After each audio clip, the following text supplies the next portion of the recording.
Good morning students. आज हम संचयन भाग 1 में चैप्टर 3 पढ़ेंगे, जो लेखक के विक्रम सिंह द्वारा रचित कल्लू कुमार की उन्ना कोटी है। कोल्लू कुमार की उन्ना कोटी यह कहानी लेखक के विक्रम सिंह उस समय की घटना का जिक्र किया है जब वे त्रिपुरा यात्रा के लिए गए हुए थे। उस दौरान किन घटनाओं का सामना करना पड़ा, उस समय की घटित घटनाओं का वर्णन कोल्लू कुमार की उन्ना कोटी इस कहानी में की है। तो आइए हम प्रस्तुत कहानी कोल्लू कुमार की उन्ना कोटी के बारे में पढ़कर समझेंगे। इस पाठ में लेखक ने अपनी त्रिपुरा यात्रा का वर्णन किया है। इन्होंने त्रिपुरा के व्यक्तियों, धर्मों, दार्शनिक स्थलों आदि का वर्णन किया है। यह पाठ हमें छोटे से राज्य त्रिपुरा के बारे में कई जानकारियाँ देते हैं। लेखक सूर्योदय के समय उठते हैं, चाय और अखबार लेकर सुबह का आनंद लेते हैं। एक दिन लेखक की नींद बिजलियां चमकने और बादलों के गरजने की कानफोड़ू आवाज़ से खुली।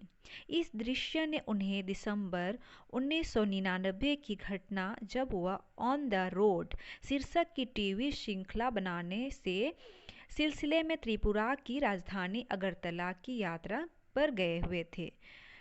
श्रृंखला का मुख्य उद्देश्य त्रिपुरा की राष्ट्रीय राजमार्ग 44 से यात्रा करने और राज्य के विकास संबंधी गतिविधियों के बारे में जानकारी लेना था। इसी सिलसिले के दौरान त्रिपुरा लेखक ने गए हुए थे।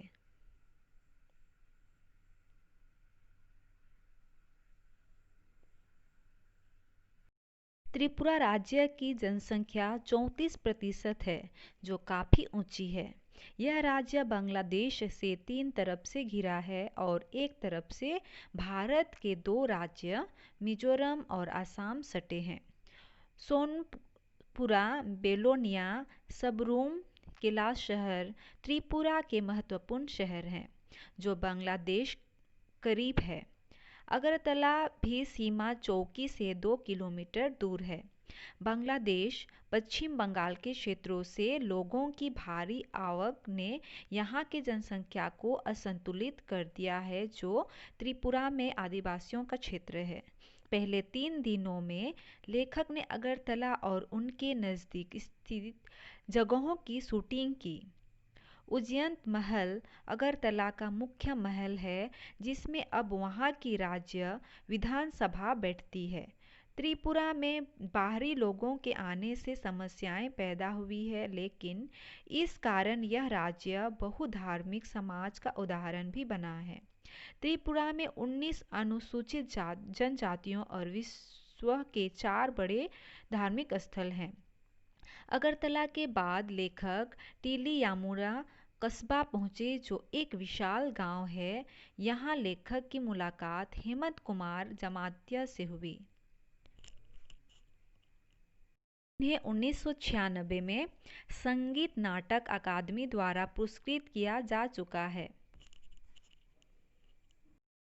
एक कोक बारूक बोली में गाते हैं, जो त्रिपुरा की कबीलाई बोलियां में से है। हेमंत ने हथियारबंद संघर्ष का रास्ता छोड़कर चुनाव लड़ा और जिला परिषद के सदस्य बने। जिला परिषद ने लेखक के शूटिंग यूनिटी के लिए एक भोज का आयोजन भी किया, जिसमें उन्हें सीधा साधा खाना परोसा गया। भोज के बाद लेखक ने हेमंत से गीत सुनाने के अनुरोध किया और उन्होंने लेखक को धरती पर बहती शक्तिशाली नदियों, ताजगी भरी हवाओं और शांति का एक गीत गाया। बॉलीवुड के सबसे मौलिक संगीतकारों में एक एस.डी. बर्मन त्रिपुरा से ही थे।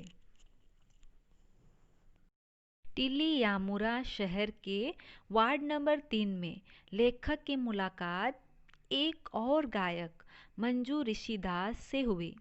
ऋषिदास मोचियों के एक समुदाय का नाम है, जो जूते बनाने के अलावा तबला और ढोल जैसे वाद्यों का निर्माण भी करते हैं। ऋषिदास रेडियो कलाकार होने के अतिरिक्त नगर पंचायत में अपने वार्ड का प्रतिनिधित्व भी करती थी। उन्होंने लेखक को 2 गीत सुनाए जिनका लेखक ने शूटिंग किया। टिलियामुरा के बाद त्रिपुरा में हिंसाग्रस्त इलाका शुरू होता है। लेखक वहां से सीआरपीएफ की हथियारबंद गाड़ी में मनु कस्बे ओर चल पड़े। मनु कस्बा मनु नदी के किनारे स्थित है। शाम के समय वे लोग मनु कस्बा पहुंचे। वे लोग उत्तरी त्रिपुरा जिले में पहुंच चुके थे। वहां लोकप्रिय घरेलू गतिविधियों में से एक है अगरबत्तियों के लिए बांस की पतली सीकें तैयार करना। अगरबत्तियां बनाने के लिए इन्हें कर्नाटक और गुजरात भेजा जाता है। उत्तरी त्रिपुरा जिले का मुख्यालय कैलाश शहर है, जो बांग्लादेश की सीमा से करीब है। यहाँ के जिला अधिकारी से लेखक ने टीपीएस टरू पोटैटो सीड्स के बारे में जाना, जो मात्र 100 ग्राम में ही 1 हेक्टेयर की बुआई कर देती है। लेखक को बाद में उन्नकोटी के बारे में पता चला, जो देश के सबसे बड़े तीर्थ में से एक है। उन्नकोटी का अर्थ होता है 1 करोड़ से कम। दंत कथा के अनुसार उन्नकोटी में शिव की 1 करोड़ में से 1 मूर्ति कम है।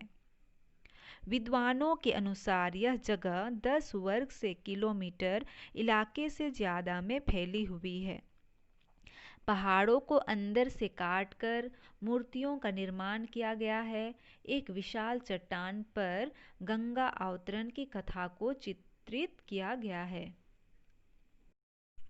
इन आधार मूर्तियों का निर्माता कौन है यह नहीं पता है। आदिवासियों के अनुसार इन मूर्तियों का निर्माता कल्लू कुमार था। कल्लू पार्वती का बड़ा भक्त था और शिव पार्वती के साथ कैलाश जाना चाहता था। पार्वती के जोर देने पर शिव कल्लू को ले जाने के लिए तैयार हो गए, परंतु उन्होंने शर्त रखी कि एक रात में कल्लू कुमार को शिव की 1 कोटि मूर्तियां बनानी होगी। कल्लू रात भर काम करता रहा, परंतु सुबह में उसकी मूर्तियां की संख्या 1 करोड़ में से 1 कम निकली। इसी बात का बहाना बनाते हुए शिव ने कल्लू कुमार से अपना पीछा छुड़ा लिया और कैलाश चले गए। इस जगह की शूटिंग करते हुए लेखक को 4 बज गए। उन्नकोटी में अंधेरा छा गया और बादल गरज गरज कर बरसने लगे। आज का गर्जन के लेखक को 3 साल पहले वाले उन्नकोटी के गर्जन का याद दिला दिया।